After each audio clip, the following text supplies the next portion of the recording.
Allez, c'est parti. Donc, le briefing. Qu'est-ce qu'on s'est dit au briefing? Au briefing, on était ici, 14h45. Donc, on était au-dessus de la VH, donc de la VA de vendredi. Donc, on s'est dit, potentiellement des achats, hein, si on casse pas la VH avec du volume, tout ça. Et si le marché, donc ici, ça rebondit et que ça part à la hausse et qu'on a du carburant, tout ça, au-dessus de notre tête, il fallait faire attention. Donc, on avait une petite LVN et on a vu on a parlé de la VWAP ancrée là qui passait par ici. Et on a cette zone là, cette zone, donc c'est une zone sur le 10 000 volume, une zone qu'on n'arrive pas à casser depuis, pareil, depuis 4-5 jours. Ok, depuis, attends, je vais vous le dire, depuis le 25. Depuis le 25 juin. Ok, donc pour péter tout ça, il nous faut du carburant à la hausse. Dans le cas où, en fait compte, la VH elle casse. Donc on avait une zone intermédiaire avec notre YPOC et notre VAL. Et en dessous, on retrouve quoi? On retrouve encore une fois cette zone. Par contre, celle-là, elle est un peu plus vieille. Elle date du 11 juin. Donc, et celle-là, elle a bien travaillé, hein. On a tapé une paire de fois dessus et à chaque fois, le marché est rebondi, quoi. Ok, donc on s'est dit ça. On s'est dit, on fait attention. On est ici. Potentiellement des achats. On a fait le composite.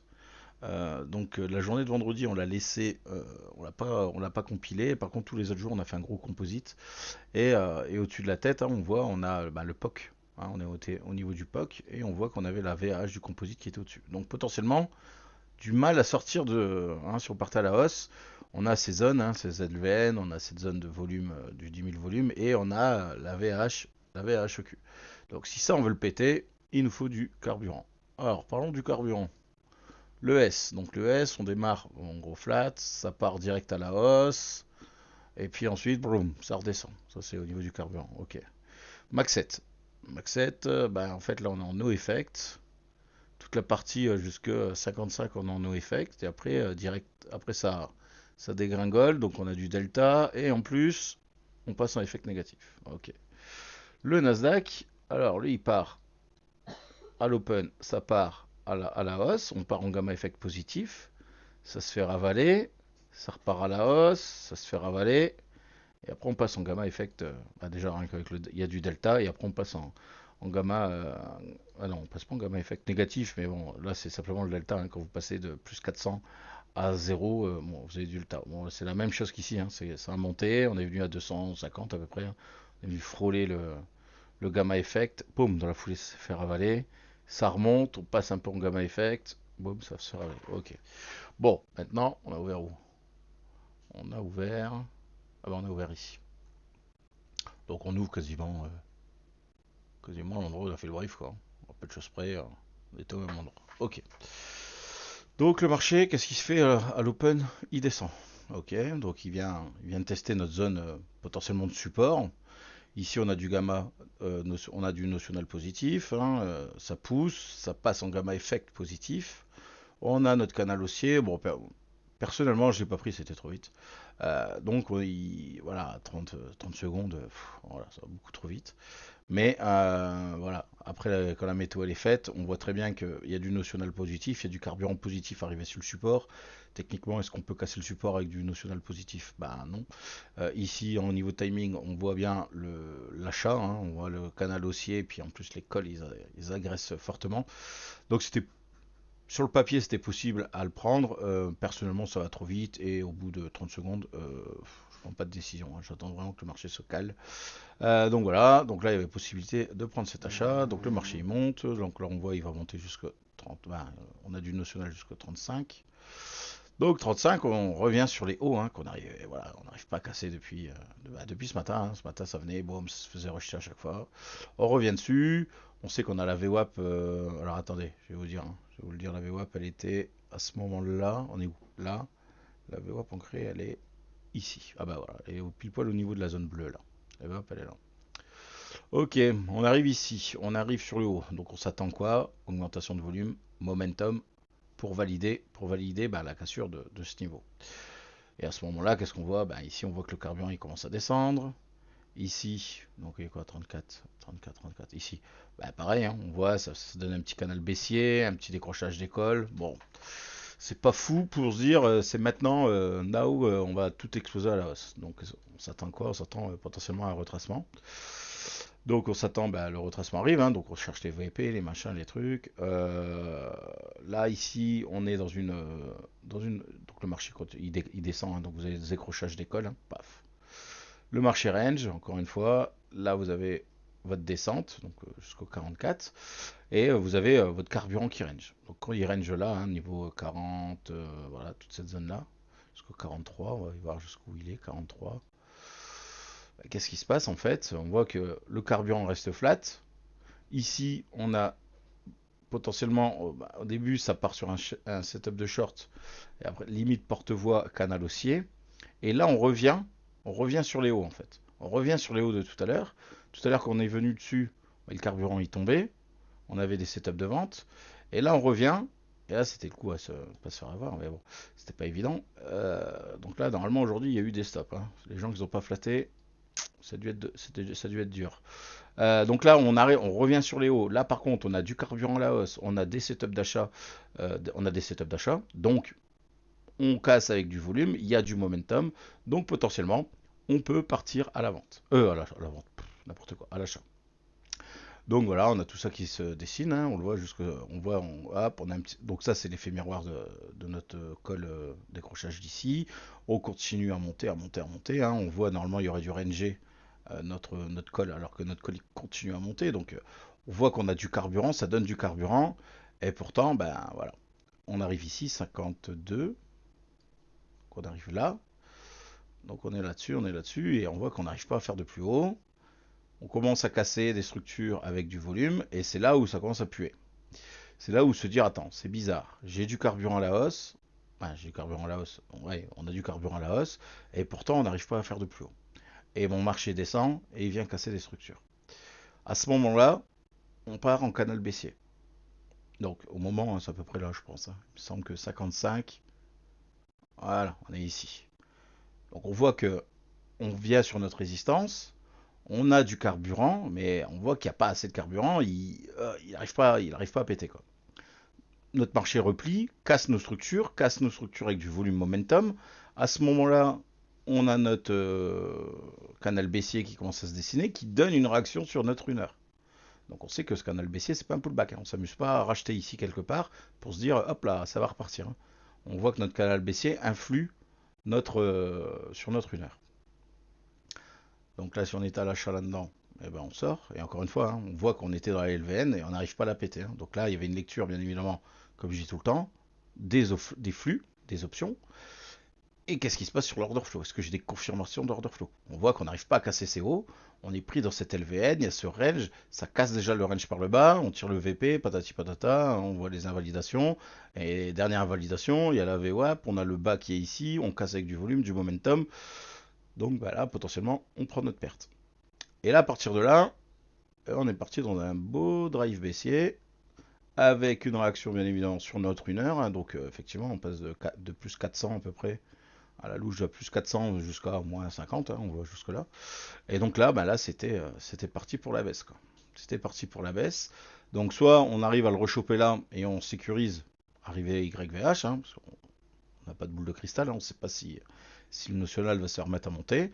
Et par contre, quand on arrive sur un support, où on a du carburant à la baisse, où on a des setups de vente, et en fait on se retrouve dans le même setup qu'ici qui est à l'achat, c'est de se dire ici j'avais du carburant à la hausse, mais on voit qu'on fait pas de plus haut, donc on sort, et ici j'ai du carburant à la baisse, j'ai du setup de timing et tout à la baisse, ben, s'il n'arrive pas à faire de plus bas, il faut se barrer dans notre short. Or ici, continue, crée du volume, voilà, il vient faire mumuse avec la YVH, et le marché continue à descendre. D'accord. Donc là, on avait une bonne zone potentiellement pour reprendre un short. Pas des shorts pour aller jusqu'en bas du marché, mais au moins aller jusqu'au Greg-Poc. Greg-Poc, qu'est-ce qu'on voit? Ça continue à ranger. Il est 16 h. 16 h, ça continue à baisser. Donc là, on n'est plus dans un canal baissier. On est plutôt sur un flat directionnel, hein. On voit que mes puts ne bougent plus, mais par contre, c'est bien drivé par l'école. Donc on s'attend à quoi? On s'attend à une descente. Bon, alors lui, il continue à descendre, hein. Lui, mon notional, il continue à descendre.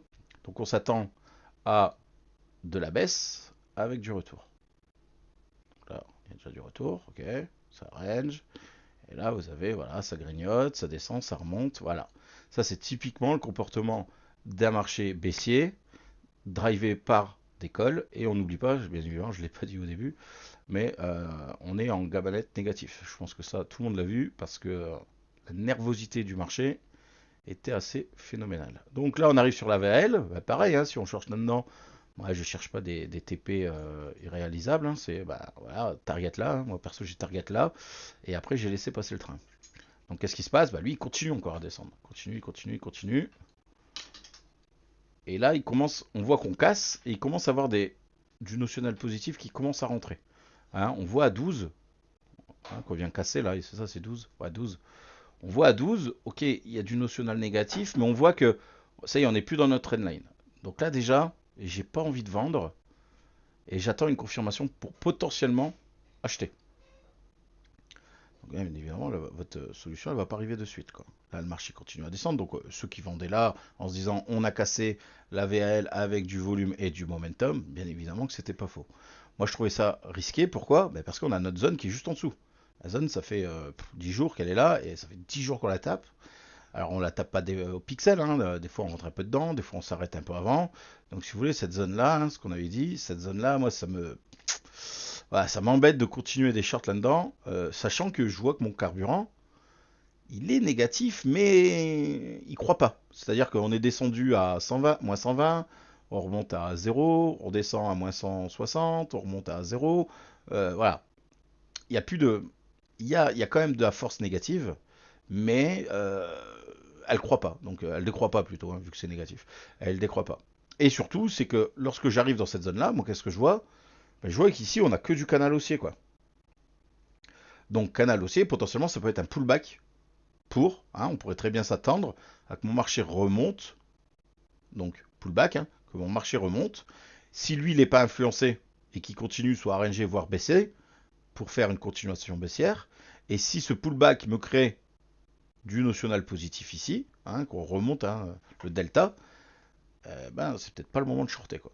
Peut-être attendre, soit acheter, ou soit attendre, si vous voulez, plus de confirmation. Résultat des courses, on commence là maintenant à ranger à 15. Hein. Donc 15, on est ici. Hein. Donc voilà, voilà, on commence à le sentir. Hein. Ici, on a notre truc qui commence à se dessiner autour de 8-10. Hein. On commence à le voir, ce canal haussier qui arrive. On voit un petit canal baissier qui fait pas grand chose. Bon, à 12, on est encore ici de toute façon. Donc voilà, on a notre canal baissier. Et hop, voilà, j'ai peut-être trop avancé là. Et là, on a notre fameux range, machin, tout ça. Donc là, il tricote, il tricote, il tricote, il tricote, jusqu'au moment où, qu'est-ce qu'il nous faut contre le vendeur? Range, si j'ai envie de partir à l'achat, il me faut une augmentation de volume et du momentum. Donc là, on se prend notre augmentation de volume et notre momentum. Par contre, encore une fois, attention les niveaux. On voit qu'ici, on a notre S grise et surtout, on a notre YVL. Donc potentiellement, ici, lui, il continue à grimper. Donc on voit à 25, hein. On est là, 25, 26, 28, ok. On commence à revenir dessus. Est-ce que ce pullback, est-ce qu'il a bougé mon notional à la baisse? Non. Donc potentiellement cette descente, c'est bien potentiellement une continuation haussière. Mais encore une fois, si je prends des trades là-dedans, je me méfie de ma YVL. Ma YVL, qu'est-ce qu'il faut? Comme d'habitude, augmentation de volume et du momentum. J'ai mon augmentation de volume. Alors, le momentum, il n'est pas très très flagrant, hein, c'est pas parti direct, mais en tout cas, le marché ne redescend pas, quoi.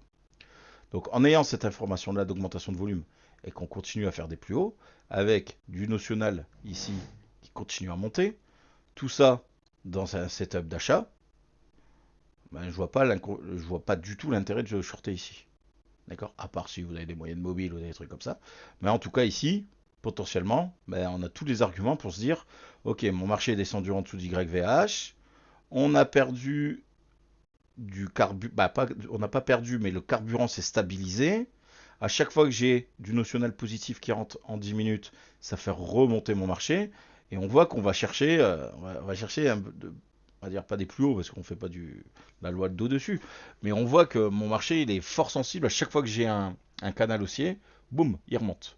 Et après arrive un moment qu'on arrive sur cette dernière impulsion où on crée ce volume et ce mouvement haussier hein, de momentum Qu'est-ce qui se passe? Là, lui, il continue. Il continue à monter, à monter, à monter, hein. Donc là, en gros, hein, si je prends celui-là, on est passé de moins 80, on est passé à plus, quasiment à 250, quoi. Donc là, plus du tout d'intérêt à vendre. C'est-à-dire que si on là-dedans, on est arrêté en vente, là, ici, ça vous confirme que là, il faut sortir de votre trade. Ça pue.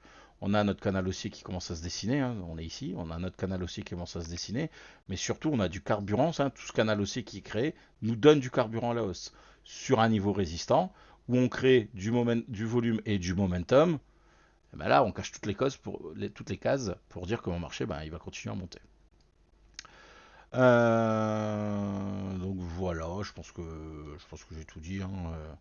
Là, on voit bien, encore une fois, cette montée, très peu de retour. Pourquoi?